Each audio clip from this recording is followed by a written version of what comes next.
If you were lucky enough to be a teenager or a preteen when the Twilight movies were coming out, then you lived through a legendary era. The book release parties, the midnight movie releases, the merch at Hot Topic, the merch everywhere, the cardboard cutouts of Edward and Jacob. Yes, I had one. It was a cult phenomenon. Robert Pattinson and Kristen Stewart were the it couple until they weren't. Taylor Lautner was the heartthrob of a generation. And vampires and werewolves became the new thing. After Twilight came True Blood, The Vampire Diaries, Teen Wolf. It was a cultural reset. It's been 20 years since the first book was released, and Twilight is currently having a renaissance. Today's teenagers are just as obsessed with the franchise, and although they missed out on all the hype from the late 2000s and early 2010s, what they probably don't realize is what it actually meant to like Twilight back in the day. Because as popular as Twilight was, the cool thing was to hate Twilight. Do you guys remember Still a Better Love Story Than Twilight? That was all over the internet. I was 100% in my tomboy emo phase when people started telling me to read Twilight, and at the time I also thought it was so beneath me. I was like, oh my god, ew, Twilight's so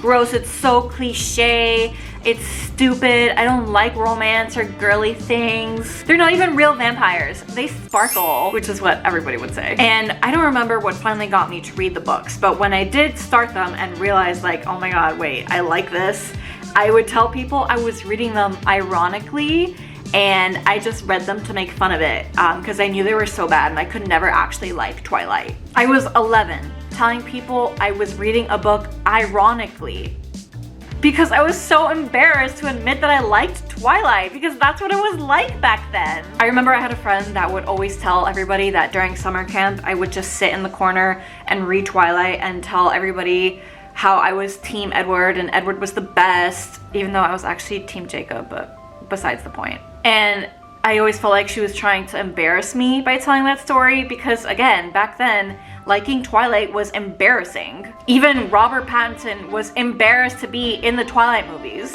When I read it, it seemed like it was a book that wasn't supposed to be published. It was so long. Yeah, it is, yeah. Yeah, and we were shooting it forever. If Edward was not a fictional character and you just met him in reality, you know, he's one of those guys who'd be like an axe murderer. Back then, I thought that was kind of funny, but now I'm like, oh, that's sad, because it's such a beloved franchise. And in 2010, a full-on Twilight parody even released in theaters. It was called Vampires Suck, and, well, it sucked.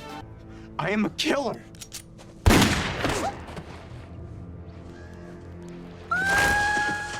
Are you texting? Yeah, Jennifer.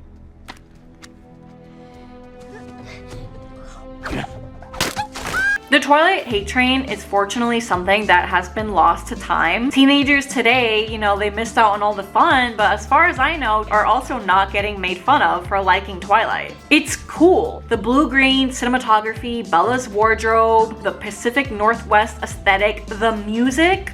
The soundtrack, which has literally always been amazing, by the way. From day one, I've stood up for that soundtrack. It's amazing. Even if you don't like Twilight, you have to admit the soundtrack is amazing. Paramore, Muse, St. Vincent, Likely, Tom York, and of course, we cannot forget.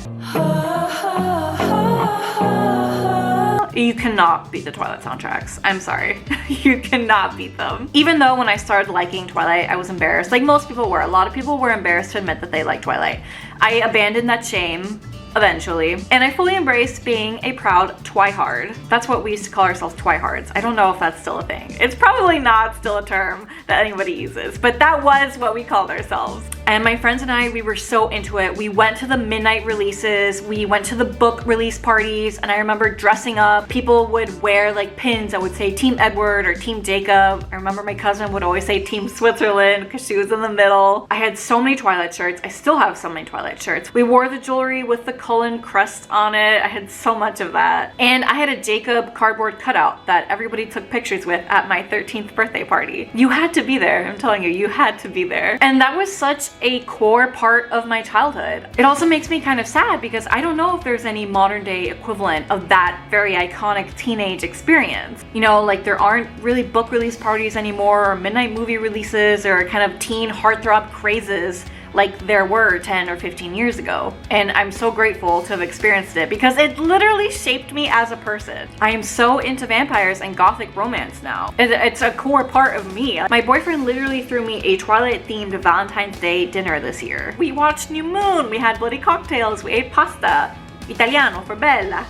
But I am so happy that Twilight is getting this mass adoration now because it was so polarizing when it first came out. And because of this resurgence and popularity, I get to enjoy new Twilight merch in 2025. That's crazy. So shout out to all the new fans, all the old fans, teens who went to the midnight movie releases, or teens who are just discovering their love for sparkly vampires. It's definitely been a joint effort from the original fans and the new generation of fans that Twilight has become the cult classic that it is today.